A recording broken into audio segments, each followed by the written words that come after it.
여러분 반갑습니다. 코리안 리뷰어입니다. 오랜만에 영상을 찍게 되네요. 제가 최근에 아주 굉장히 재미있게 본 작품이 있어서 이렇게 영상을 만들게 되었습니다.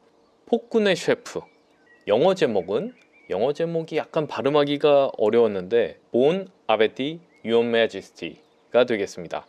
자, 폭군의 셰프를 봤는데 이 작품이 처음에는 리뷰를 위해서 봤었지만 점점 보다 보니까 너무 재밌더라고요.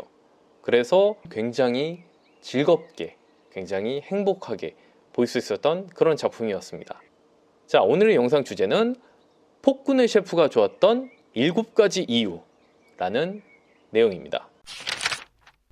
자, 첫 번째, 캐스팅이 좋았다.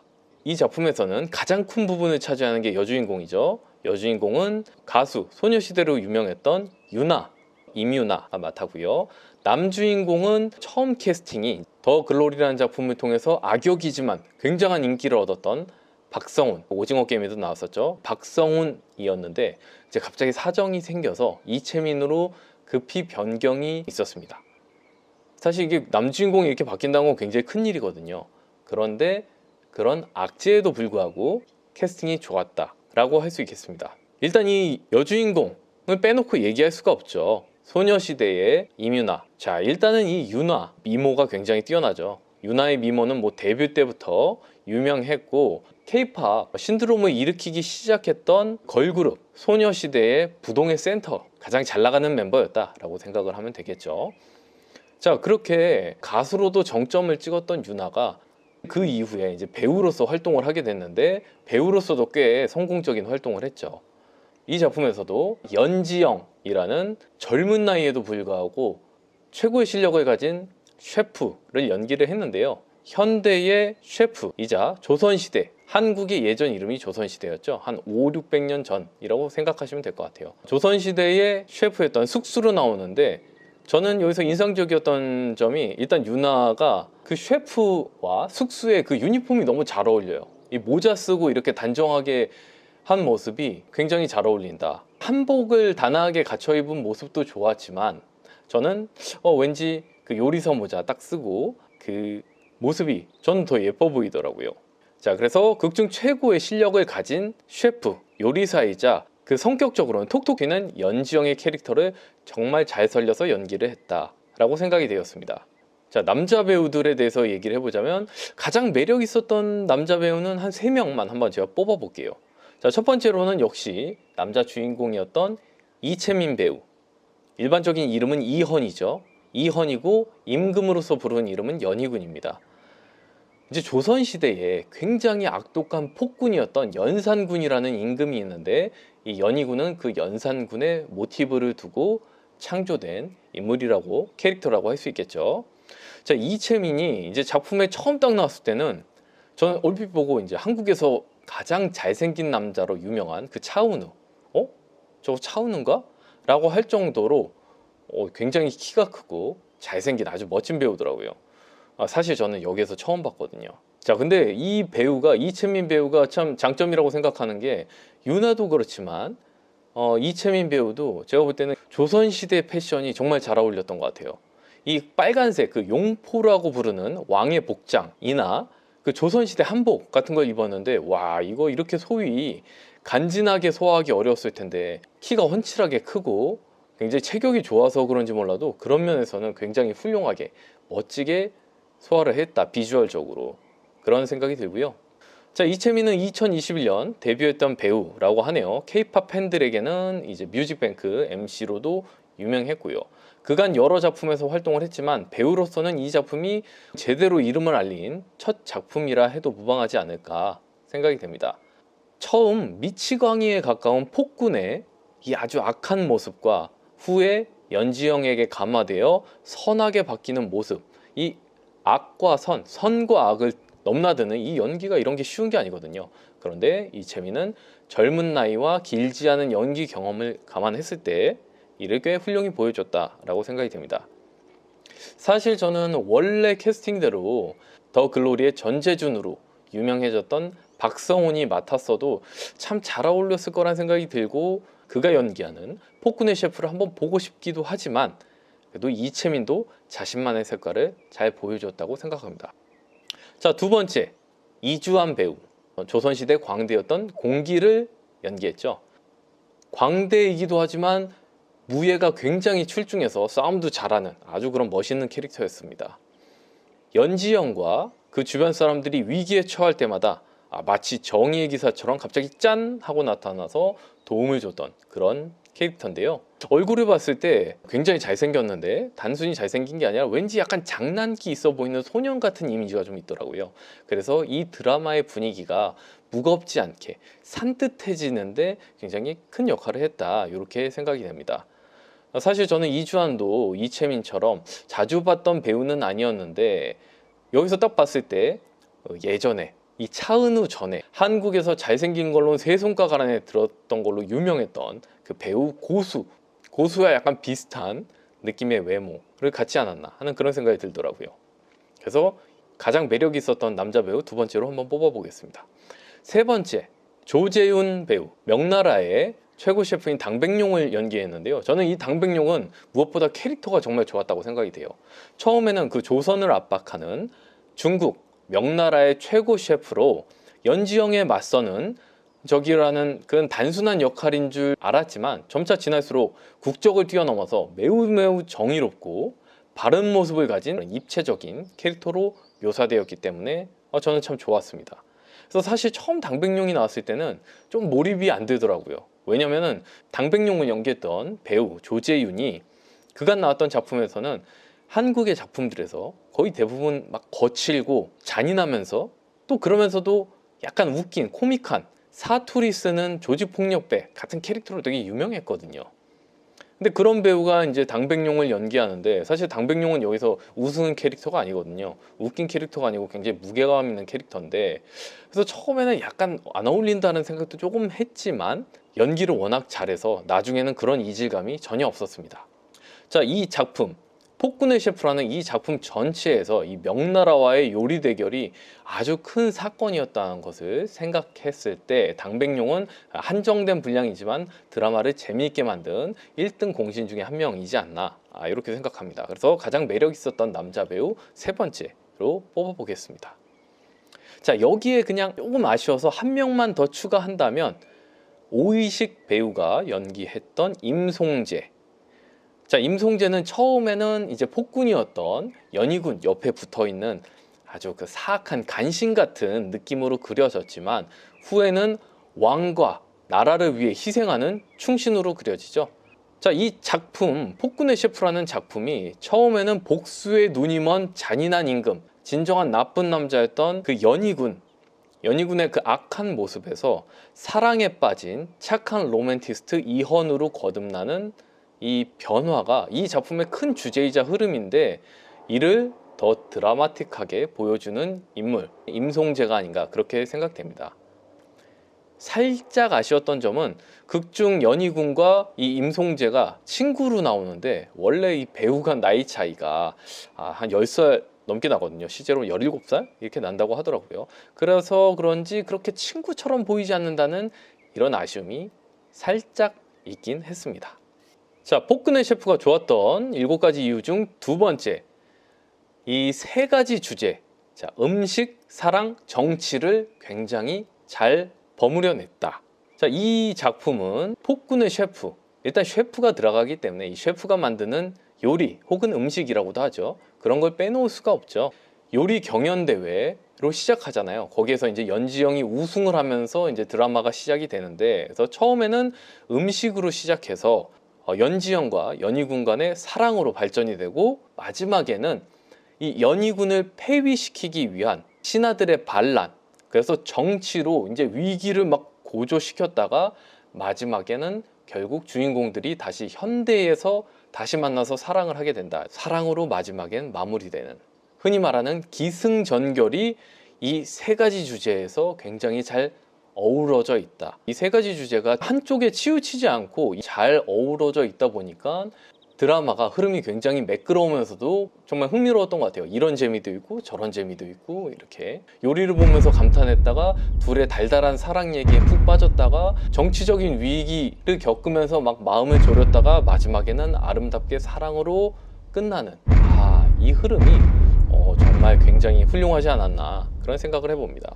자, 폭군의 셰프가 좋았던 점 세 번째, 이 작품의 특징은 역시 요리라고 할 수 있는데 이 요리가 한국 음식, 한식이라고 부르죠. 한식과 프랑스 요리, 그리고 여기에 더해서 중국 요리, 중식까지 이런 신박한 요리들이 굉장히 많이 나오는데 그냥 단순히 이게 요리다라고 쓱 나오는 게 아니라 이 요리에 대한 설명이라든가 요리를 만드는 과정과 그 마지막 모습까지, 요리도 마치 이 작품의 또 다른 주연이라는 것을 얘기해 주는 것처럼 요리 자체가 아주 드라마에서 비중 있게 아름답게 뽑힌 모습이 저는 참 좋았습니다. 그래서 이것을 세 번째 장점으로 뽑고 싶고요. 자, 그렇다면 이 안에서 굉장히 많은 요리가 있었는데 실제로 가장 먹고 싶은 요리 세 가지 한번 뽑아보자면, 개인적으로 이건 누구나 개인차가 있을 수 있으니까요. 저는 첫 번째로는 비프 부르기뇽, 요 뼈에 붙은 그 갈비 같은 요리. 한국에는 이런 말이 있거든요. 고기는 역시 뼈에 붙은 고기가 제일이다. 그래서 그 비프 부르기뇽이 저는 굉장히 아주 먹음직스럽게 보이더라고요. 무슨 만화에 나오는 고기처럼 좀 생긴 것 같기도 하고. 자, 두 번째, 오골계탕. 중국과의 요리 대결에서 마지막 중국을 꺾을 수 있었던 최종 메뉴가 이 오골계탕이었죠. 그 압력솥을 이용해서 그 정말 어려운 과정을 거쳐서 얻어냈던 그 압력솥을 이용해서 만든 오골계탕, 맛이 굉장히 궁금하더라고요. 그게 두 번째고요. 마지막으로는 오르드베르. 자, 한국에서는 이 그 소고기를 날것으로 먹는 일종의 회라고 할 수 있겠죠. 우리는 육회라고 부르는데요. 제가 육회를 굉장히 좋아합니다. 한국에서 육회가 굉장히 인기가 많은 요리죠. 이 육회랑 비슷한 오르드베르, 그게 굉장히 먹음직스럽게 보이더라고요. 그래서 저는 그것을 세 번째로 뽑아보도록 하겠습니다. 자, 폭군의 셰프가 좋았던 이유 네 번째, 스토리 전개가 늘어지지 않고 심플, 깔끔했다.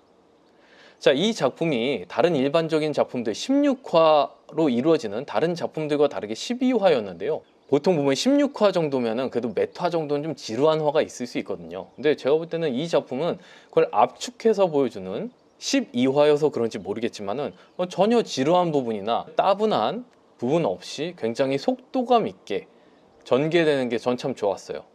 그래서 오히려 작품의 어떤 퀄리티를, 작품의 만족도를 더 높일 수 있지 않았나 하는 생각이 좀 듭니다. 폭군의 셰프가 좋았던 점 다섯 번째, 이 OST가 참 좋았다. 얼마 전에 정말 기록적인 흥행을 기록해서 저도 리뷰를 올렸던 그 K-팝 데몬 헌터스, K-팝 데몬 헌터스만큼은 아니지만 그래도 드라마의 분위기를 잘 살리는 잔잔하게 마음을 울리는 곡들이 다수 있었다. 개인적으로 가장 좋았던 노래를 좀 뽑아보자면 첫 번째는 시간을 넘어 너에게로, 메인 테마죠. 시간을 넘어 너에게로, 이 곡이 저는 감미로운 목소리와 이 멜로디가 굉장히 마음에 들더라고요. 두 번째는 우연처럼 운명인들.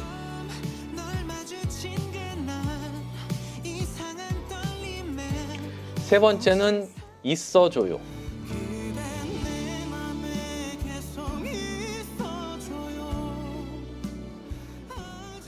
마지막 하나 더 추가하자면 아침의 나라.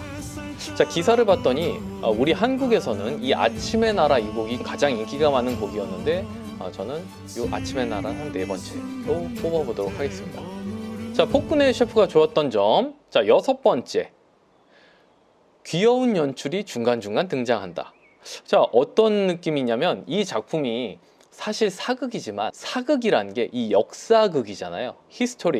히스토리를 그린 역사극인데 한국에는 사극이 크게는 두 갈래가 있거든요. 하나는 굉장히 무겁게, 웃음기 전혀 없게 무겁게 진행되는 정통 사극이 하나 있고, 또 약간 이거를 현대적으로 재해석한 일명 퓨전 사극이 있는데 이 작품은 좀 퓨전 사극이라고 해야겠죠.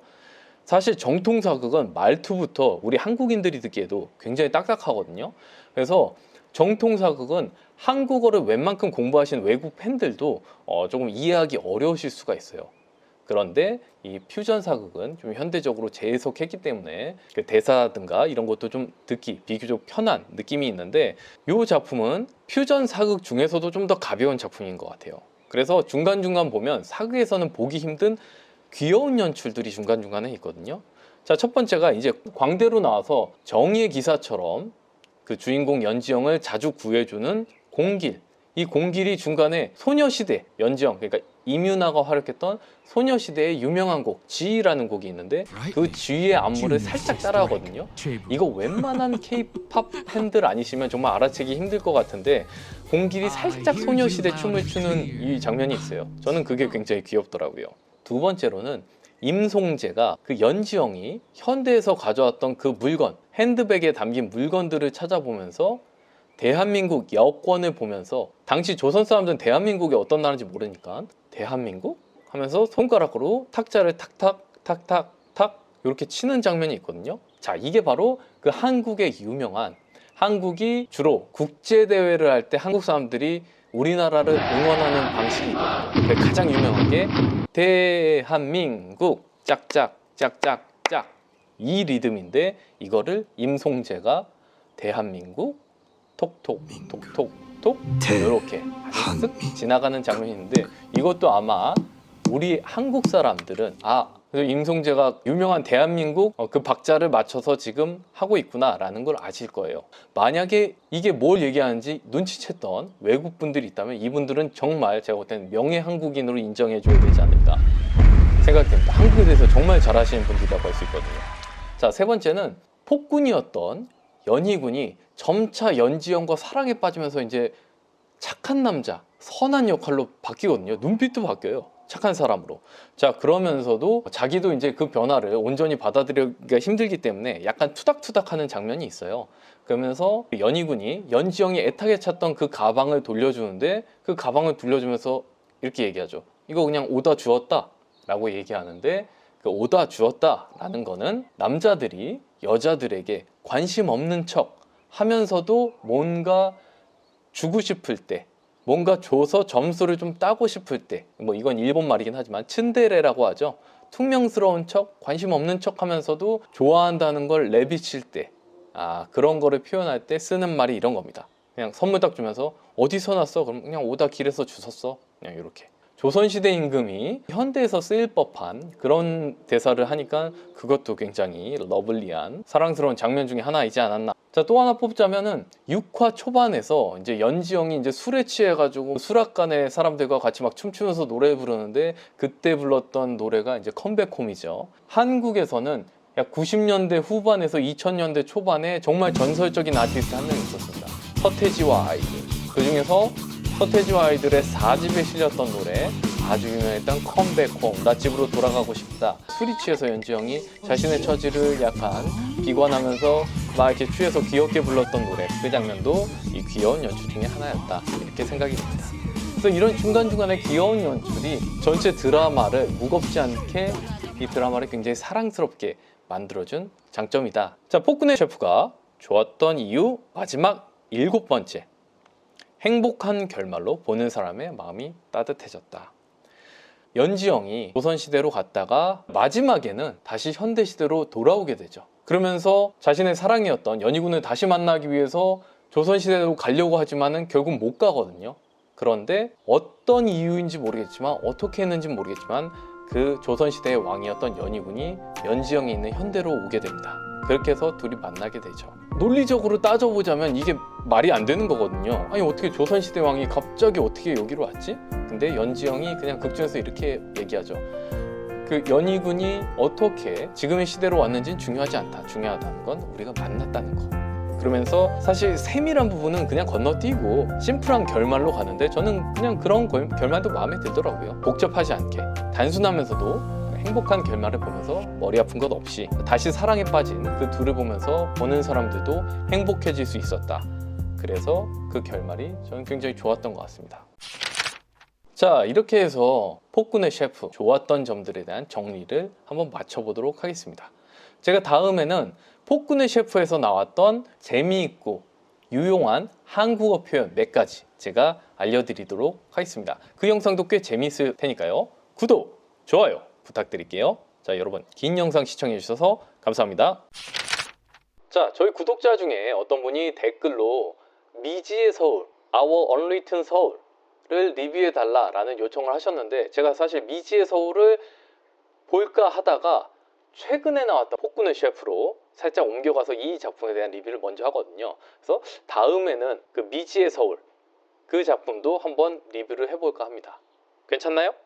댓글로 의견 남겨주시면 감사하겠습니다.